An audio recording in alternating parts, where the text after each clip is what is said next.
She came home early, only to hear her husband proudly announce another woman's pregnancy. But 3 weeks later, what she did shocked everyone and changed every heart that once judged her. Don't skip a second. This story will break your heart and heal it too. Subscribe now to Emotional Whispers for more breathtaking stories of love, pain, and revenge that touch the soul. I arrived early that evening. The house was glowing with golden lights. Laughter echoed from the living room, and for a moment I thought I had walked into a surprise for me. But as I stepped closer behind the half-closed door, I heard his voice, my husband's voice, trembling with excitement as he said, "She is 3 months pregnant, and I am going to be a father." My heart stopped. Every sound in the room turned distant and blurred. I stood frozen like a statue, unable to breathe while everyone cheered for his happiness. I wanted to scream, but no sound came out. I had been trying for years to give him a child, and every failed test, every tearful night came crashing down inside me. I stepped back, slowly, my heels tapping softly against the marble like whispers of a dying hope. I didn't cry, not then. I just walked out into the cold night air and felt the world tilt beneath my feet.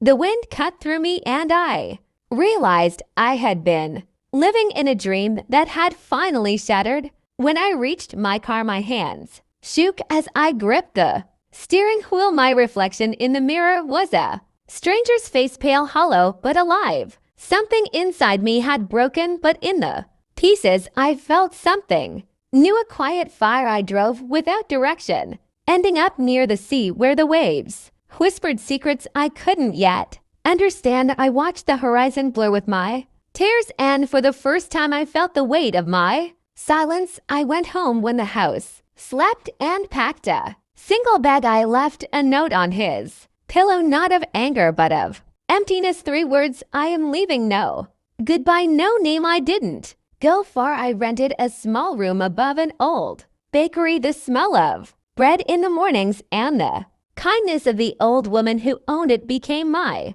refuge. For days I didn't speak. I just listened to my heart heal itself in pieces. I found a letter one morning. It was from a doctor, the one who had treated me for my miscarriages. He wrote about a new treatment, something that could work, something that might bring life where there was loss. I held that paper like it was a miracle. I called him that day, and he said, "Come soon, time is fragile." I decided to try one last time, not to win him back, but to prove to myself that broken things can still bloom. I kept the secret of my hope inside me like a candle hidden from the wind. 3 weeks later, I returned to the city quietly. No one knew I was back. I wore a simple dress and a calm smile, though inside my chest storms were still raging. I had begun the treatment. My body felt weak, but my spirit stronger than ever. I walked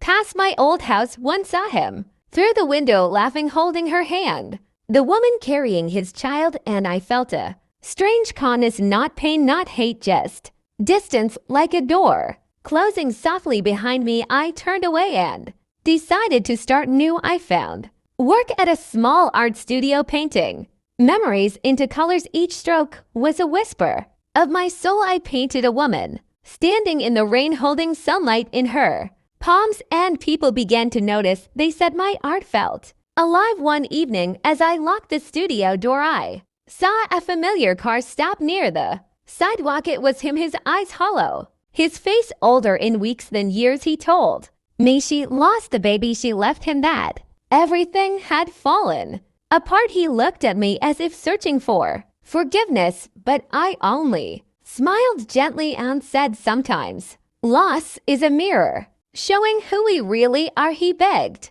me to come back, but I had already crossed that invisible bridge between what was and what could be. I told him I was expecting the doctor's treatment had worked. I was carrying life, a child born from pain and faith, not betrayal and lies. His face turned pale, his mouth moved, but no sound came. I walked away into the rain. Each drop felt like a blessing. I whispered to the life inside me that We were enough that we would rewrite our story without bitterness. Months passed and I gave birth to a girl. Her eyes carried the calm of the sea and the fire of the storm that once lived in me. I named her Myra because she was my miracle. Years later, my paintings filled galleries. People spoke of the woman who turned heartbreak into art, who turned silence into song. Sometimes I saw him in the crowd silent, watching tears in his eyes, and I knew his punishment